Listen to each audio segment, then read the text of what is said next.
Hey guys, welcome to CD Media. Today we're joined by famous actor Jason Kravits. You may know him from amazing works like Young Sheldon or my personal favorite, Curb Your Enthusiasm, but the most relevant to today's interview is he is the creator and author of the Project 2025 song.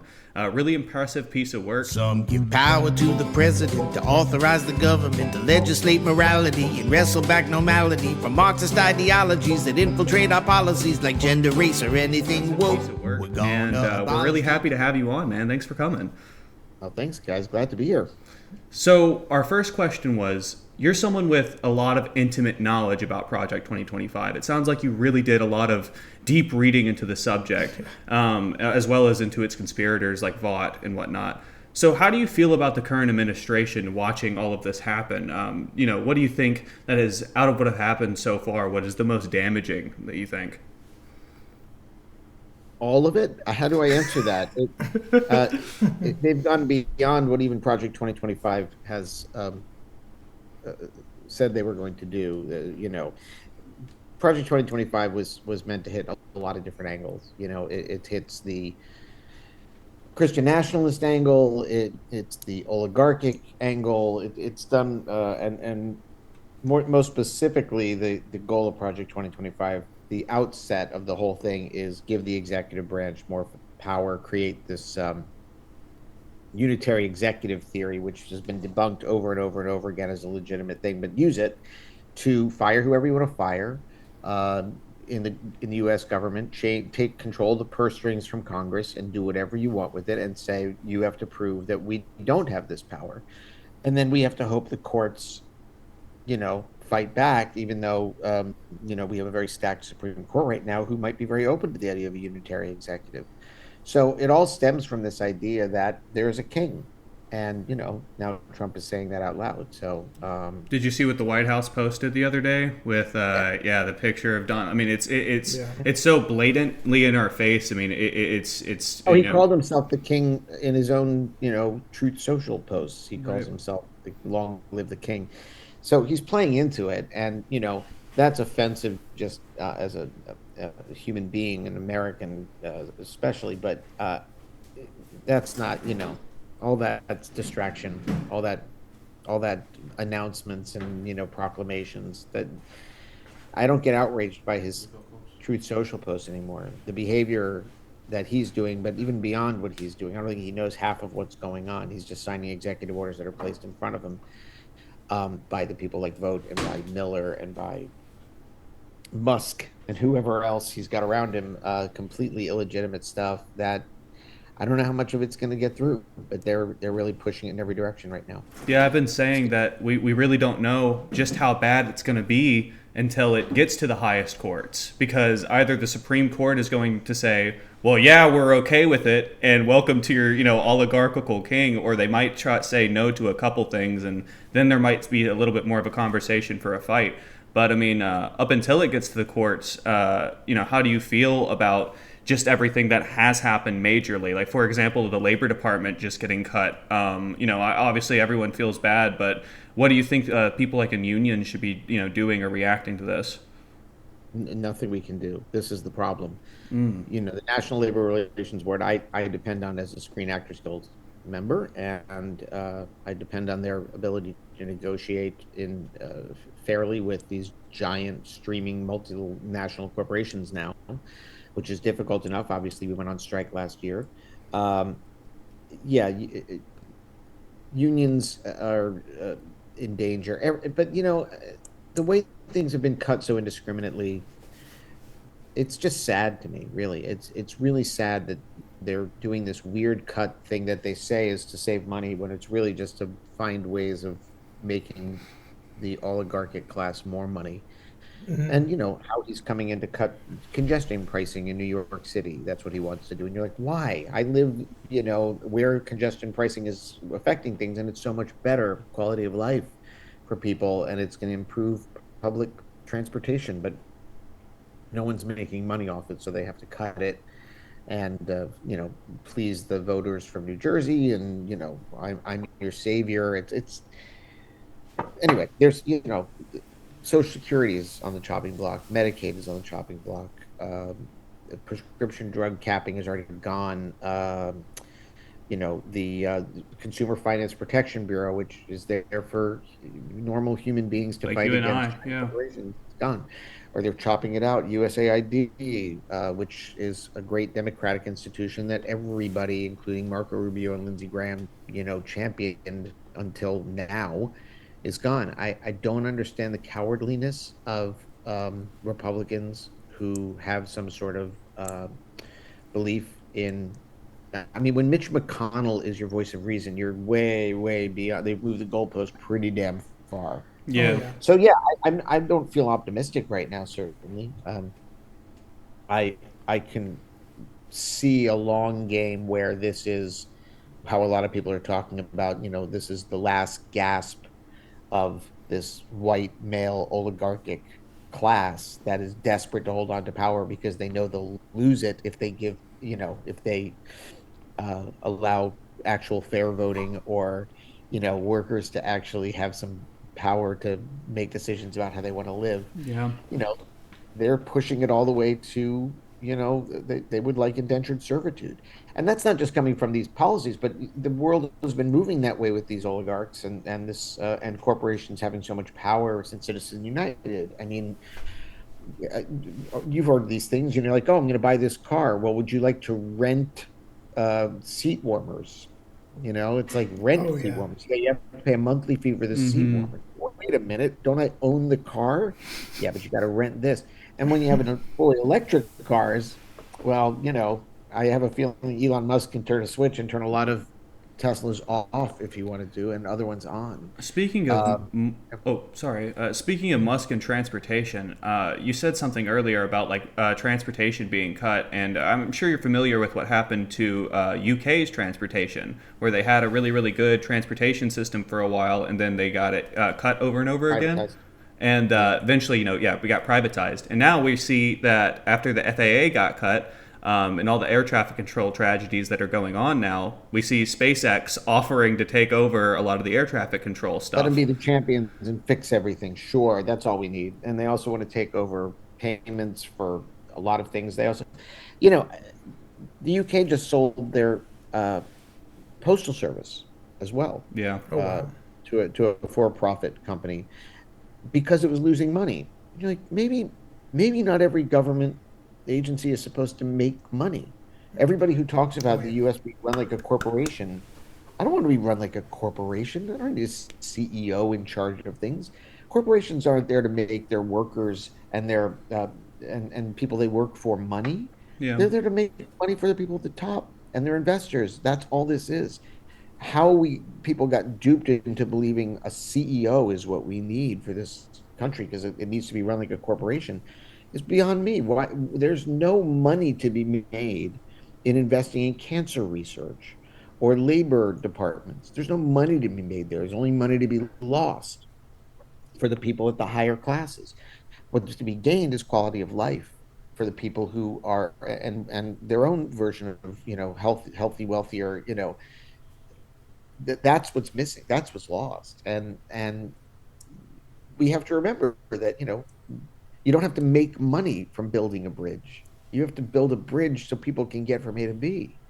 It's really gotten lost, and it's gotten lost in the total misinformation campaign that has been built out by Rupert Murdoch and Trump and Musk and other people. It's just that's the nature of the game now. Is it's an information war. You can talk to people who are on the right, which I guess you guys had experience of being on the right for some time, I guess, and Unfortunately. yeah, and you can see I don't want to call it brainwashing. It's not really brainwashing. It's just this is It's you the can direct. information that you absorb. I mean, it's It's just just propaganda. yeah. I mean, it makes you think that you're the good guy. It makes you think that the other people are the ones that are coming after you. And Yeah. meanwhile, the whole time you're the person that wants to strip rights away. I mean, it's really scary stuff. And when media is for profit, then they like you can see this happening with all these news organizations that are bowing to Trump, whether it's the Washington Post or whether it's CNN or any of the others. They make money they don't want to lose the favor or the privilege or the access So that's why CNN had an article today that was like Trump approval rating at all-time high. But they neglect to say is it's still lower than almost any other president at this time in the Yeah. administration. But that's not what they said. They said Trump at an all-time high. People are, oh, look at him. He's doing well then. He must be doing well. People like what he's doing. Well, first of all, people don't really know what he's doing at certain places. I mean, good luck. I don't know how they're going to do a carve out for certain states, but good luck to Louisiana and West Virginia and Florida when they cut SNAP and Medicaid benefits. That's going to be really problematic, or when the price of eggs does not go down, or when inflation starts to go back up. You can only blame it on another administration So so much. long. You have to have relief for people. The indiscriminate cuts are very painful to watch. The control of the narrative, the control of the media, even the control of things like the Kennedy Center, which is a way of saying, I'm going to control the Kennedy Center honors. I'm going to control what's legitimate. They just cut. I mean, it's Washington D.C., which is an incredibly liberal place. I grew up in that area, and suddenly you're at this place of like they're cutting gay pride events Yeah. at the Kennedy Center, and you're like, wait, but everybody who lives there would Wants go those go things. see it. Yeah. Wants those things. Kinky Boots, which is a was a movie and then a musical about that very successful musical about cross-dressing, about trans and cross-dressers. And and guess what? It's like that was one of the most successful shows, not only at the Kennedy Center, but touring around some of these red states. It's a big hit show with, you know, music by Cyndi Lauper, and what are they going to not do those anymore? I don't know. It's so beyond me what's going on. And that's just on a, generally speaking, there are three different directions that they're coming from with this. There's three different people, maybe four different type of agendas, and they've found a way to all work together, and you'll recognize every one of them. One is just the Christian right, uh, and then there's the Christian dominionists, which are the ones who believe in end times and everything is about building up to the end times. And the description I heard was the Christian right, Christian nationalists want gay people not to be married. The Yeah. unionists want them to be dead. And so they're erasing the idea of trans, for example. They're taking it off of any website. It's like trans people shouldn't exist. That's their philosophy. Then you've got people who are the oligarchic class that are taking advantage of that and finding ways to make money off of that. And then there's the people who are world dominators, and they just believe that America has power and should use their power to take everything that they can. And if you don't make, I mean, even Elon Musk called people on Social Security and Medicare, any government assistance, called them the parasite class. Yeah. How do you get away with that? It's Yeah. our money that we put away for our own health as a country.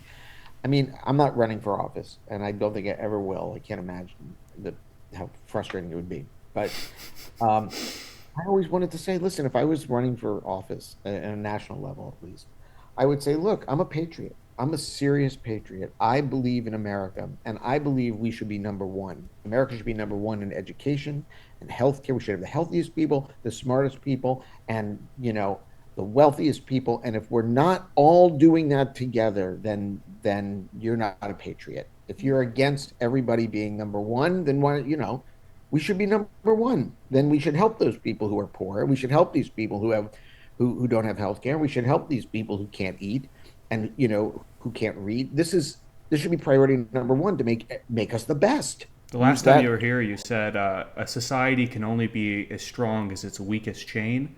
And it's Yeah, like, how can the billionaires walk over the corpses of homeless people on the way to their high rises and be like, yeah. everything's working perfectly? You know what I But they mean? know it's not, because their goal is not to have a country. They don't really care.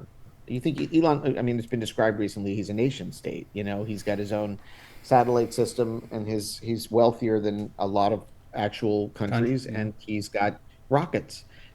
He's a nation state. He doesn't. He's not even from the United States. He took advantage of the United States. He took advantage of our visas and our tax systems and our loopholes and our brain power. And that's why he created stuff here in California and then Texas. because he knew he could take advantage of it. He doesn't care in the least. This is the problem. Um, a lot of these people don't care about anybody else. It's, I mean, even JD Vance and his kind of stupid version of Christianity, which is everybody Christian has disavowed. This idea of love your neighbor means love your family. And then you can, if you have any left, you move out to your neighborhood and your community. And then after that, maybe you have some for the other people around you. And if you have any left over, it's like that's not love your neighbor. That's Right. not the way that this country should work. You know, it's ultimately you can see it as the end result of capitalism in a lot of ways. If capitalism is to make the most money you can, then you have to save as much money as you can, and you don't care about the workers that are there Right. unless they you get to a point where they can't buy your products. That's the only thing you care about. So inevitably, it's things get sent overseas, AI becomes a problem. You can find your companies, your Ben and Jerry's and your Costco's and your other companies that go, okay, you know what? It's actually really great to have a corporation where the workers are happy, where we don't make the most money we possibly could make for our investors, but we have a good, happy community, and that feels taken care of, that feels secure, that feels like they can retire someday, that they can eat, they don't have to have a second job. And yeah, it's going to take money out of corporate profits, and that's a thing. And then there are other people who just believe in corporate profits, and that's now who's running your government. So we're all kind of being we're going to suffer for it. We're going to suffer a lot. Yeah, I can't agree more. And earlier you mentioned your level of optimism, and uh, with your new Miss America song that we listened to, it gave a pretty somber and powerful message. Um, I was just wanted to ask you, like, what do you think? Do you think there's hope for America, or do you think that we should just go into the doomerism of it, so to speak? Well, I don't necessarily believe in doomerism. I mean, my that song Miss America came out of a time from when I was young. There was a very small window, I think, right after Vietnam and all the assassinations of the 60s and the Voting Rights Act and the Civil Rights Acts and Reaganism, where everything was just it's like anti uh, New Deal, basically. Let's destroy everything the New Deal brought us as best we can. Um, there was this window where I felt like we all felt like, okay, I was young, but I do remember this. This came from things like Schoolhouse Rock, which I was parodying and, or paying homage to in Project 2025. There's this idea that we're not perfect. We're not nearly perfect, but we're on our way. We're closer because we're now, giving people rights and recognizing people as equal. And we're a great American melting pot, and our strength comes from our differences. And we all bought that. And I still believe it. I really do believe it. But it's been an uphill struggle from the mid 70s and late 70s to now. And not everything was perfect, obviously. And I'm not trying to idealize it with that song, with the Miss America song. It wasn't perfect. But I even say that in the song. And at the end, I say, I hope we can find what we're leaving behind again someday, because I think that's what everybody wants. I don't think people really want people to be hungry. I don't think people really want people to not feel respected in their homes and their religions and their communities. I think we all just want to have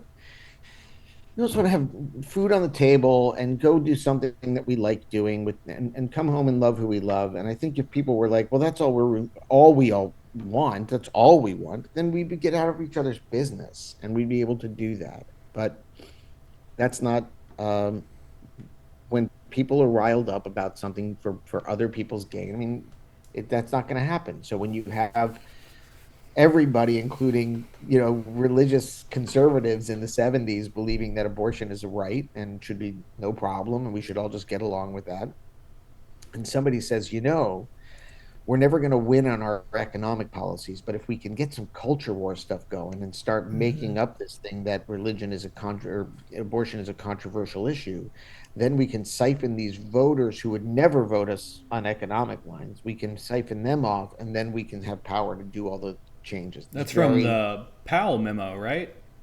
Yeah, from back in Yeah, the yeah. yeah, that's definitely in there, and same thing with the Southern strategy that was in there as well. Mm-hmm. It's like you got to siphon people off by scaring them and dividing them because a united country would not stand for these things. I mean, Right. think about one of my favorite examples of that is Freddie Hampton. I don't know if you know Freddie Hampton's stuff, but he was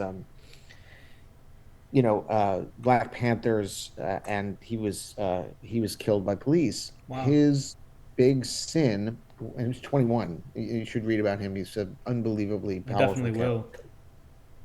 will. What was the? There was a movie. I'll get the name of the movie. But it was out a few years ago. It's great, but about his life, and his big sin was uniting poor communities towards a common goal. He was instrumental in getting young inner city kids fed and protected from police and educated. Very important part of his ideal. And then he started bringing in people from the Latino community and poor white people, and suddenly there was this coalition of, oh, these people, it's an economic, it's a class system that we're pushing against here. And um and then he was shot in the head. Wow. So there you go. Um, so that's the danger, is when we're unified, or when we all are compassion towards one another, or we find common ground against people who are looking to make have money and power. And so right now, I don't know if that'll materialize in this situation or not. Maybe this will lead to, this is the optimism part, is maybe this type of strict oligarchic rule, or when it comes to it, austerity, because I think that's coming too, and the big tax cuts for the rich and rising inflation and tariffs. Maybe there will be a coalition of people who go, wait a minute, they're trying to divide us so that we don't notice what's going on. The only problem is the news is so split, It and is. I information think is so split. I think that there's a growing number of people, to be honest. I mean, Colby and I grew up in conservative households, Right. and as we got older into adulthood, we started to read online, and you really get to see how the 1% lives, and you start to realize, hey, wait a minute, like, Some things just aren't fair. yeah, some things just aren't fair, and I think there's a lot of people coming to that realization, and I think you might be onto something there in that. Especially recently, David and I just went to some of these 50-51 protests. I don't know if you've seen any, but they're worldwide. We just went to the one in Orlando, and first of all, it was amazing. So many people there, and they had a lot of good ideas. But I was wondering, other than just protesting, would you have any advice for the audience listening as to like what they should be doing, or even advice to the Democratic Party if you could make a decision for them tomorrow? What would you tell them? That's something I've been struggling with myself in how I participate. I mean, the Project 2025 video was my way back in before the election of trying to let people know what's going on in a catchy, satirical way, and it did take flight a little, and it just it's been back in the sharing mode. People have been sharing it a lot as a kind of like, we told you so. Yeah. So, I mean, we had been hearing from somebody who is in Hungary, um, and we're like, how do you deal with Orban? He is exactly what they want to be here. And they go, satire, man. They hate it when you make fun of them. I wanted to come up. I was trying to come up with. I don't know if you guys remember. Um, did you see the movie? The movie with uh, the Bob Dylan biopic that's out. The The kind of new one? unknown, complete unknown with Timothy Chalamet. This movie that's out right now. I've seen clips for it in the trailer, but I haven't seen the movie, unfortunately. But I'm all cool Well, with spoilers. he goes to visit his hero, which is Woody Guthrie, who's in the hospital. And Woody Guthrie was famous for um, having written on his guitar, "This machine kills Oh fascists." yeah, yeah. Right? Heck yeah. So you might have heard that. So I wanted to create something called "This Meme Trolls Fascists." It just feels like this is what they hate. They hate when you come after them and show them who they are. And that might be my way of contributing. or just continuing to create art in the face of this ridiculous stuff, and also to do things like this, to talk to other people and form communities of people who are aware of what's going on and trying to spread the word and taking care of yourself and making sure that um, you're grounded and you're trying to spread joy as much as you can and keep things um, in keep participating in the world One and one thing I participating did in the see. world that you want to live in too. I think Sorry. that's another key, is like create the world that you want to see within your life. That's the best advice I can give for on a personal level, even though sometimes I find that very hard to follow myself. But the for the Democratic Party, if I were in charge, I'd be shutting everything down. I'd be shutting every lever of power down. I'd be putting up every single obstacle. I'm not sure a lot of people are putting legal obstacles up, but I would like, if I was, I'm reading what Chuck Schumer and Hakeem Jeffries have to say, and it's pretty weak tea, man. Yeah. It's pretty, Did you read the no, DNC chair stuff that just got released? 5 paragraphs of a nothing burger. I was like, really, yeah. guys? I think people don't recognize, or they don't, they're still playing an old game of, well, we're just going to appeal to the middle class. It's like they don't care about you. They don't care about you. You can talk to them about, isn't inflation bad right now? They don't care. They think trans is the big problem. You know what I mean? That's their big thing. And no matter how much everybody said they were really worried about the price of eggs, what they were really worried about was a black woman, you know, in Yeah, power. no, yeah, you're. So It's like you yeah, said too, with like how Christian fundamentalism and even being a conservative, it does something to morals. Like we're seeing this now with all the wars going on, like the Israel-Palestine war. Trump being like, "Hey, we got the," conservatives said, "Hey, we got this ceasefire." Then like 5 days later, he's like, "Let's go level Gaza." And now we have the Ukraine-Russia situation as well from yesterday, where he parroted every single Russian talking point of the last 24 years about Ukraine. I would never have guessed that the axis of evil in our world was going to be Russia, United States, Saudi Arabia, and Israel. That was not in my dance card. But but here we are. China is in there too, and I'm sure they're looking forward to having free reign with Taiwan, which doesn't surprise me. And they're taking over any USAID stuff that we disappear from. China's going in. Oh They're going to yeah, take be the new influence in Africa, and they've already made headway there, and they're going to be the new influence in South America.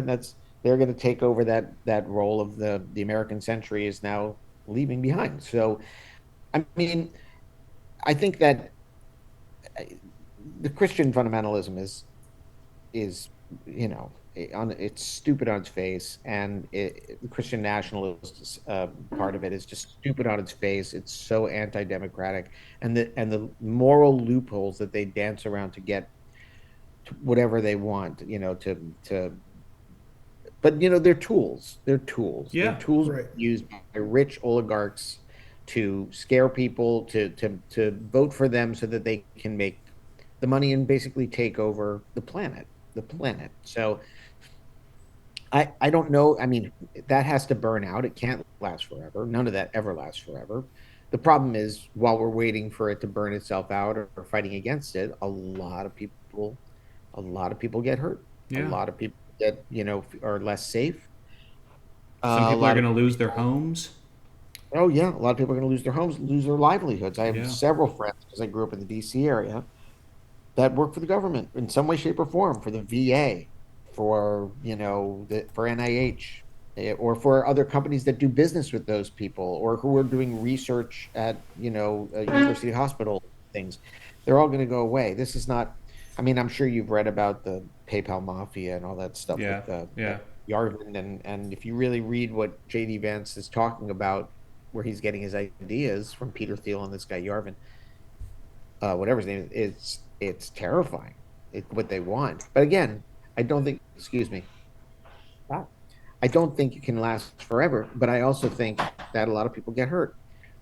So if I were the Democratic Party, I would put every roadblock in to frustrate them at every turn. I would not. I would not have okayed any of their nominees. I would have not okayed, as long as they were doing this other stuff, this kind of power grab and Elon Musk in the Treasury Department, as long Exactly. as that was happening, the answer should be, well, no, no, no, no, no, no, no, no. We can't do anything until we have some accountability of what's going on there.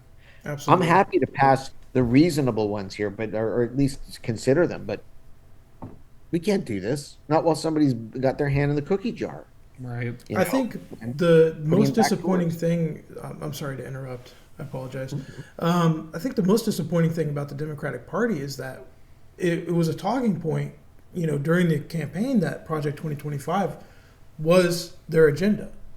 And the Democratic Party was just completely oblivious. They weren't making a plan. And now Yeah, he's won, and now he's just steamrolling our government. And I yeah. think I that's thought for especially sure there would disappointing. be. I thought for sure there would be a plan in place. It was literally a I conservative talking point was like, well, there's going to be safeguards. Like, sure, Trump tried to maybe overthrow us the first time, but there'll be guardrails. And it's like, what guardrails exist? No, there's no guardrails, and I'm just shocked that the Democrats didn't have a chess match going on the entire time. Going, okay, he's going to come in, he's going to do this, he's going to try to get this person in, he's going to try to do this when he gets that. How do we protect the institutions that we care about? Because he wants to destroy institutions mainly. So, how do we keep the Department of Education alive? How do we keep the NLRB alive or OSHA? How do we keep those things alive if we want to be the party that takes care of people, then those are the things that we need to put out there. That's we need to be of a uh, very specific, plan in place to frustrate that, and it should start at the congressional level. I love hearing Jasmine Crockett. I love hearing AOC. I love hearing, Chris Murphy, Bernie Sanders, and these people who have a lot to say. Jared Pritzker, all these people, JB Pritzker, JB Pritzker, um, all these people, Pete Buttigieg, who are saying that he's not part of the government, but all these people saying things. Here's what I would do. Pretty blanket statement. I would have a shadow government right now. I would have a democratic shadow government. I would have shadow secretaries. I would have shadow spokespeople. And I would have meetings every day about what's going on. And I would say, here's what we would be doing. Here's what we're doing to frustrate this. Here is a farmer who voted for Trump who just lost his farm because of the the careless USAID thing. Here are the people from the Alzheimer's research team that got cut The because NIH stuff. yeah, or here, let me introduce you to this lawyer who worked for the uh, consumer what is it called, the Finance Protection Oh, Bureau, yeah. Financial and Protection said, Bureau, yeah. and this guy was working on this. He was working on making sure that subprime home owners, mortgage owners, don't get preyed upon. And he had a whole lawsuit he was working on, and that's gone. Here's the people at OSHA that were going to keep you safe on the job, but they're gone. So I'm going to introduce you to them, the park rangers, and here they're going to interview and tell you exactly what they're not going to be able to do for you now when you go to your national parks. That's what they should be doing. They should have that every day. And listen, who'll show up to cover it? The AP. They're not doing anything else. Right. I think it's You powerful know, stuff, man. I mean, like, my family, I'm not going to name off who specifically, but I have two family members that are more than likely going to lose their jobs, both through the NIH the cutting and how MSNBC is currently being treated. These people are going to be out of work, and they've been there for a long time. What the person in MSNBC in my family, they've been there for at least 10 years. And, that's someone that, the thing is, too, about public media is that it's taken so seriously by those organizations. The people aren't even allowed to have political stuff anywhere on any of their socials. You can't be biased absolutely. whatsoever. Yep. Meanwhile, Fox News anchors, they get to actually post disinformation. And that's because in the 80s they got rid of the fairness doctrine. It used to be that you had to have opposing positions on, and people respected that. This is a constitution. This is a country that works on a certain level of trust and a certain level of respect for institutions and the rule of law. And it's always been played with. I mean, just from the K Street lobby world alone. It's always been like, what game are we playing? Who's scratching who's back? And what can we get around? If you're Reagan, you're doing Iran Contra and you're getting away with it. And Ollie North becomes a superstar, celebrity, and all these things. You know, it's an inside game. I've been to parties in Washington, D.C., where you're like, oh, these people don't hate each other. They're talking to each other because they're at a party and not in the halls of power. But we all feel like, don't you guys like hate each other? Oh, no, you're just having a conversation. Okay. So I understand that DC was swampy in its own way. But that being said, there was certainly a certain rule of law aspect that people had to respect. And when you come and you go, I don't respect any of that. I know institutions have been around. I know even at the Supreme Court level, I know that laws have been passed that other justices really believed in, but we don't have to keep precedent. We will give lip service to the idea that there was precedent, but you know what? I disagree. I disagree with Roe. I disagree with this. I think their decision in Brown versus the Board of Education or Obergefell, I just think they were wrong. Yeah, well, you should respect some precedent, don't you? Nah, I'm not going to do that. Well, it says it says in the 14th Amendment, it says, well, I'm not sure the 14th Amendment really believes in Yeah, birthright constitutional citizenship. I don't revisionism. know. Yeah, it's so common in that party now. It used to be really big on like stuff like the Second Amendment and so on, and now we've gotten to the point now where it's 14th Amendment, the Roe v. Wade, any protection that you had through the Constitution it's up for grabs. Even the separation of powers is falling apart, right? Like Congress used to be our purse and the purse strings of the government, and where'd that go? You know what I mean? So we were just talking about the lack of respect for the separation of powers, and in your lifetime, you've seen 12 presidencies. Do you think that this one poses a unique threat to our democracy?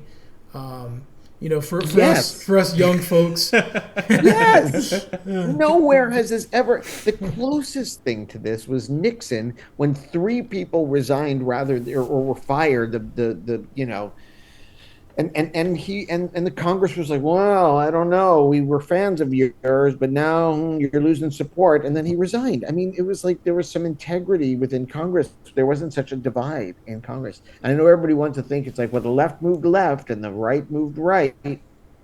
Yeah, I think everything moved right, and the squad that everybody's so worried about in Congress, that pulled us to the left. We're not to the left. We're mostly, as you can see from like who they voted in as DNC chair, we've moved again towards the middle to catch up. We're trying to chase them. It's like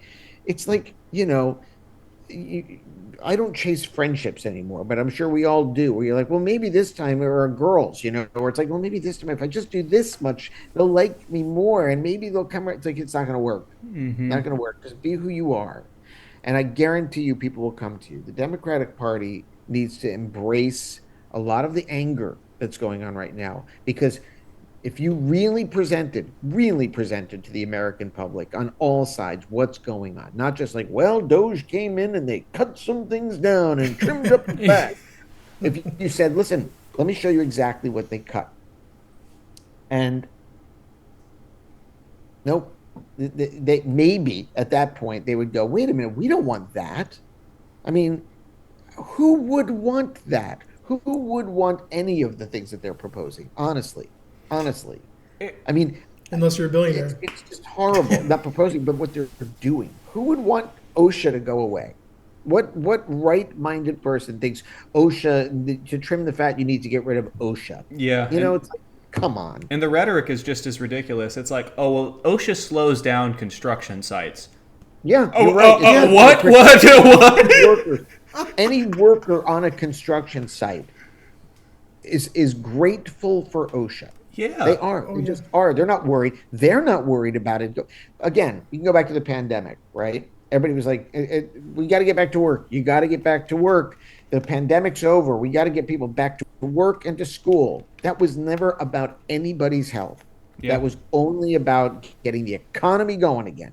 And not for the people who were working the economy, but for the people at the top. That was it. That was all it was. And somebody said this to me. They said you could tell what's going on with pandemics or with any kind of illnesses if you just see what happens at Davos, right? Because at Davos, you have all these rich people. Do you know what Davos is? I Oh, do no, I'm not. not familiar. Okay, Davos, you should look up Davos. Davos is an annual meeting of the richest and most powerful people in Davos, Switzerland, and they go and they discuss the future of the world. There have been some people going in saying, I think we need to be nicer to people who don't have a lot of money, but they're usually not the majority. But Davos it's a conference. It's a well-known conference. Oh, wow. Well, in 2023, when everybody was going back to work and everybody's like, we got to get back to work, and you go to Davos. Well, Davos had these things where you had to get tested for COVID every day, and then you had a bracelet or some sort of necklace that showed that you did, and you had to swipe that necklace to get into any room. And if you Wow. didn't test that day or you tested positive, you could not get into that room. They also put in UV lighting. They also put in air filters in every room, special air filters that they could have put in every classroom in America for cheap, and they didn't do that. But what they did was in Davos, everybody was worried about getting sick. Everybody. But they were telling everybody else, it's fine. Go back to work. Go back to work. Our kids need to be educated. Don't worry about the teachers who have to go in and teach them. Don't pay them anymore. Don't pay your essential workers anymore. It's absurd. So you can see this how the news is put out, how you know all these dumbass people during COVID were like, I ain't wearing a mask. I'm going Yeah. in wherever I want. And you're like, dude, what? Why would you do that? It's so easy to protect yourself and other people. Don't you care about other people? Don't you care about yourself, your family? But no, they were told whatever they're told for whatever manipulative reason, and they buy it. So I I don't know how you overcome that, except the only answer is you have to have a populist on the Democratic side, Yeah. and you have to have somebody who comes out swinging, somebody that's like a Bernie Sanders but not Bernie Sanders, someone who's like an AOC but not AOC. The only one I can think of, and he's not running for anything right now, although that may change. The only person I've ever seen with that kind of power, besides Barack Obama in the Democratic Party. Well, not even Barack Obama. Barack Obama was not a populist. He was just very charismatic, Yeah. and I think he made moves. He didn't make as far to the left as Biden did, but I 100% agree. he had to push a different way. But Cuomo, Oh yeah, yeah. you know, was the disgraced governor of New York during the pandemic when people were pushing against, the whole idea of don't make the cure worse than the disease, and he was at a press conference every day. And everybody I know who watched his press conferences would finish the press conference feeling better. They would go, he knows what he's talking about. He's here to protect us, And yeah, he's dirty, probably. He's not, A lot of them are, yeah. but honestly, he's dirty. He's our dirty guy. He's our guy who's figuring out a way. But I think he really does believe in taking care of people. He got that from his father, and he's also going to be a politician. But I think that's what ultimately the Democratic Party may need is. There's others. I think Pritzker has a really good voice for that. Buttigieg would have a good voice. He's a great speaker. I don't know if he's the messenger that would carry it. He might be a little too young right now. I liked him in 2016.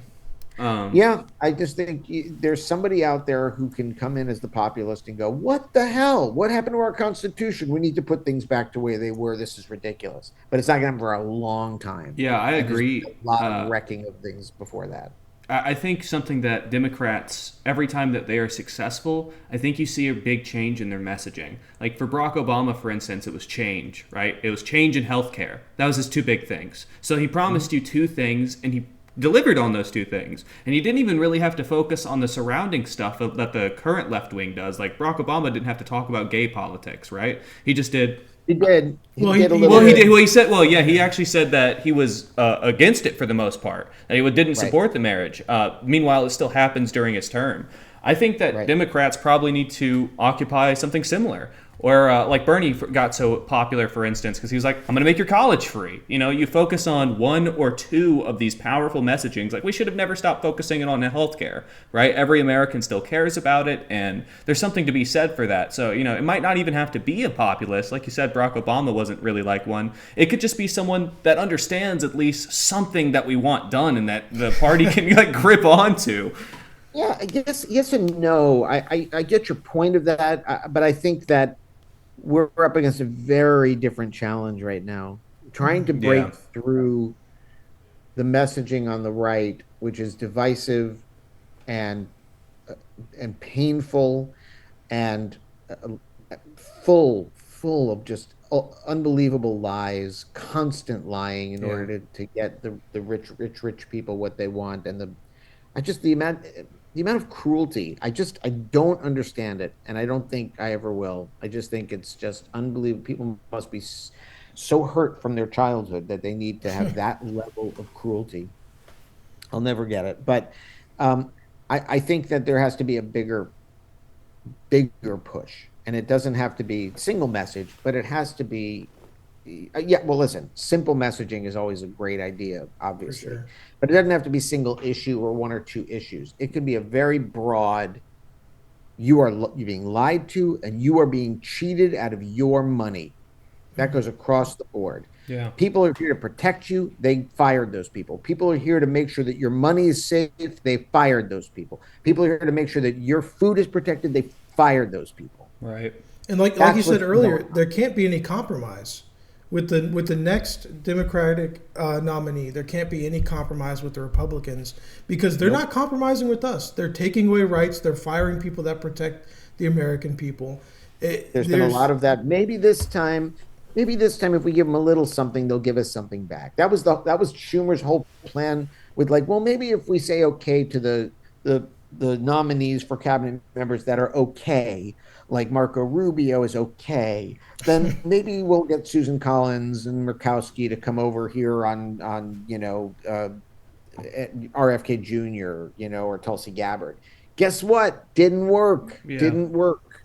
So stop giving in to this bullshit. Stop treating it like, well, we have no power. We're stuck here. No, get out in front of it, like Chris Murphy's doing, like other people are doing, and have a shadow government, a shadow cabinet, a shadow speaker system, like create a world that you want to see, that the American people can actually look at, that is on record, and say, this is what's going on, and this is how we'd be doing it differently. So, stop rolling over and floundering and just take a like you said, take a really firm hand. You can't pussyfoot around this. No, yeah, I can't agree with you more. We don't want to take up too much more of your time. So the last question we wanted to ask you is if you're working on any new political content. Obviously, you're super busy with your career as an actor, but what can people expect from you in the future on your YouTube channel? Uh, I'm working on a couple more projects. They come and go, and sometimes because I'm not an, I mean, I had to teach myself to animate to do that last one, and I've forgotten everything that I did. So now I have to start from scratch anyway. But I'm always trying to think of ways that I can make my points known, whether it's through satire or even that Miss America video. I just kind of take what comes. But I have been trying to focus more on it. And to that point, I created Patreon for myself because it's a lot of work and it's a lot of, I'm having to hire people to help me with music and do other things. So if you go to Patreon, it's under my name, which is JASON KRAVITS. We'll put it up on the screen right if you there. want. But it's if you go to Patreon and you go there, you can join for $5 and just make sure I have a little extra cash so I can, not go into debt doing these things. That would be great. It sounds very exciting, hiring music producers and everything like that. Thank you so much for speaking with us, Mr. Kravitz. And It was we a will pleasure, have man. your channel and your Patreon linked in the description. So if any of you want to support Jason and his political endeavors on YouTube or any of his YouTube videos, he has a wide array of content. Go ahead and check him out. Yeah, and Thanks, guys. yeah, David, or thank you so much again, Jason, for joining us. And hopefully we can reach out again if you ever want to come back on. We'd love to have you, man. Anytime. Clearly, I'm not shy about giving my opinion. So anytime Thanks, man. Hey, thanks guys. again. Peace.